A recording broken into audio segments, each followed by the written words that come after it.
everybody, this is Mr. Walsh, and today we're going to be talking about Lewis symbols, and we're going to talk about Lewis symbols, talking about what we call the octet rule, okay? And so this is kind of the overarching and governing system that we use to figure out bonding and how bonding works. A Lewis symbol is drawing valence electrons in a visual way. This guy, Gilbert Newton Lewis, okay, he was probably the most shunned man in all of chemistry. He was nominated for the Nobel Prize in Chemistry 41 times, and he never won it. Okay, so he's done a lot of good for chemistry. A lot of people recognized what he did, but he never seemed to have been able to get over the barrier of winning a Nobel Prize in chemistry, and it's a shame, really, because his system is used all over the place. But what Gilbert Newton Lewis was really known for in chemistry circles was his acid-base theory. He came up with a way of talking about acids and bases that's a little bit different than what the current model showed, and so that's what his chemistry was. But in order for him to understand that acid base, or for other people to understand the acid base, he came up with what we call Lewis symbols and Lewis structures. We'll talk about Lewis structures later on because that's a mainly covalent problem. But Lewis symbols have to do with representing valence electrons. And so if we look at lithium, okay, lithium has one valence electron. It's in group 1. Remember, the group number tells you how many valence electrons there are.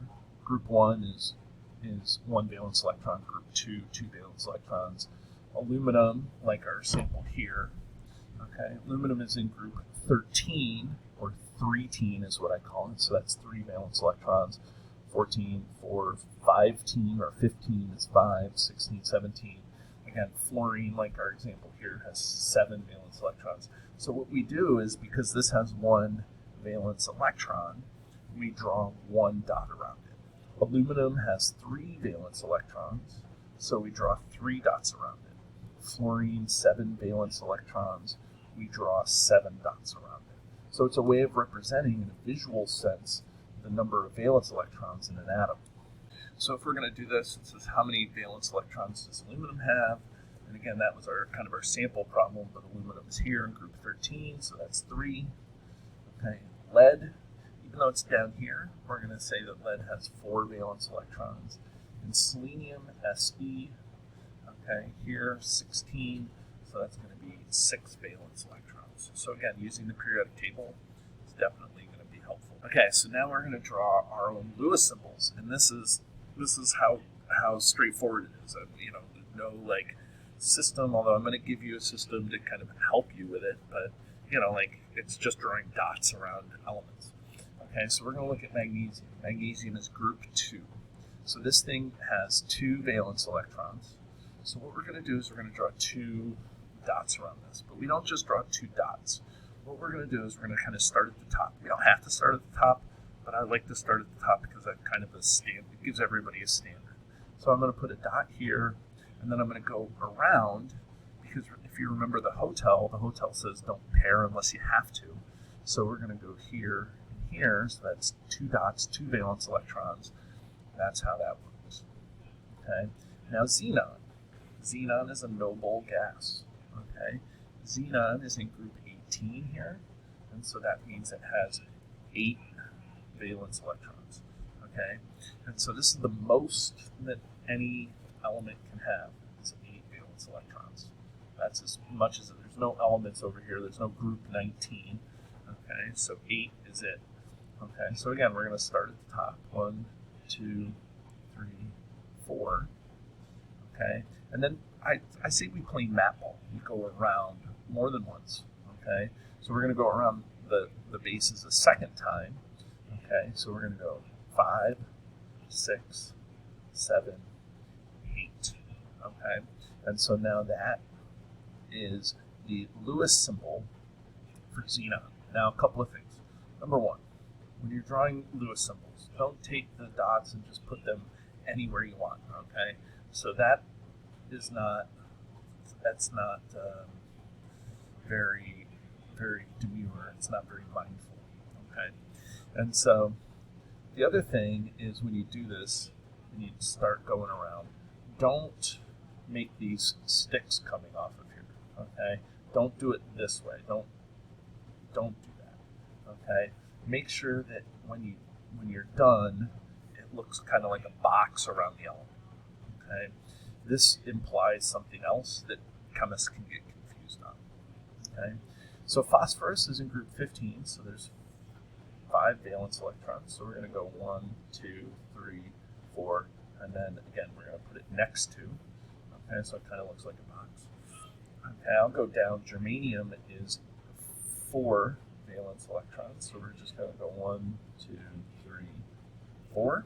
And carbon is in the same family as germanium.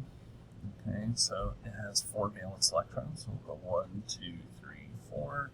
And then last is sulfur. That's a chalcogen. It's underneath oxygen here in group 16. So 6 valence electrons. So we'll start at the top. 1, 2, 3, 4. And then start going around again a second time.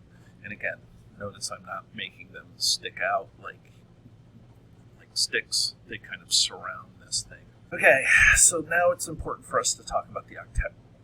Okay, so an element will be stable when its valence shell is full. So in order to have a full valence shell, it has to have 8 valence electrons. And so that's where we get the octet rule, the prefix oct meaning 8, right? Okay, and so the octet rule here. Now, just know that hydrogen and helium only want to have 2 valence electrons, and so they have a duet. I don't talk about the duet rule. What I do is I make it the responsibility of you listening to this to know that hydrogen and helium want 2 valence electrons, and so I just call it the octet rule with the hydrogen and helium as the exception. Okay, and so if elements want to have 8 valence electrons, we should be able to figure out ways that this can happen. So look at chlorine. Okay, and again, noble gases are stable. Okay, so if we take chlorine, Cl, and we give it 7 valence electrons, that's how many it has. It's in group 17. Or if we look at the electron configuration, here's the valence shell. In the valence shell, there's 7 valence electrons. Okay, all that's previous learning. Okay, but we have this 7 valence electrons. And so how is that going to get 8? Well, it's going to get 8 electrons. If we can add 1 electron. And if we add 1 electron, that makes this a 1 minus charge. Now, the other thing that isn't as obvious is if we take all of these 7 valence electrons and we get rid of the 7 valence electrons, okay, that are there. Now look, the valence shell is 2, and in that valence shell, there's 8 valence electrons. So we can also lose 7 electrons. And if we lose 7 electrons, that becomes a 7 plus. So here's the thing. And by sheer numbers, it is easier to add 1 than it is to lose 7. Okay? So, or gain is the word that I like to use more than add. But okay, so it's easier to add 1 than to lose 7. Dealing with 1 moving electron is easier than dealing with 7 moving electrons. So we're going to gain 1 electron, and so chlorine is going to end up with, let me make sure that I do this right here, okay, with a 1 minus charge. So that is its possible charge. It's always going to be a 1 minus charge because it has 7 valence electrons. It's easier to gain 1 electron. We have aluminum now. Aluminum has 1, 2, 3. So again, this is an easier way to see. This is why Lewis symbols are so powerful, is that we have 3 valence electrons. Here are the valence electrons in aluminum. So what we can do is we can lose 3 electrons. That's kind of the easier thing to do, right?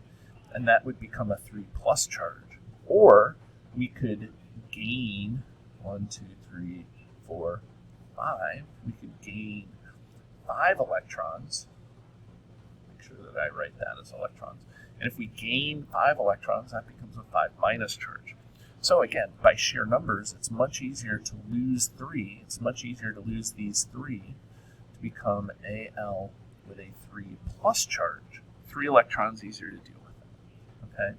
So what happens here is that when you have the periodic table, okay, it's much easier to lose 1, 2, 3 electrons than it would be to gain 7, 6, or 5. And then over here, remember the target is to look like a noble gas, so these don't do anything. Okay, this doesn't do anything. But it's easier to gain 1 or 2 or 3 if you're in the nitrogen family than it is to lose to look like a noble gas. Okay, but what happens if you're in the middle? What happens if you're like silicon? Silicon, 1, 2, 3, 4. Okay, how could you get 8? Well, you could lose 4 electrons, or you could gain 4 electrons. Okay, well, so this is situational. Okay, situational meaning it depends on what it's bonded with, it depends on what's going on in order for it to gain or lose electrons. We have to see what it's bonded to, we have to see what situation the silicon is in, or carbon, for that matter, or germanium, or whatever else is in. This sets the groundwork for us to get into talking about bonding and how ionic bonds work in detail. Okay, everybody? So have a great day.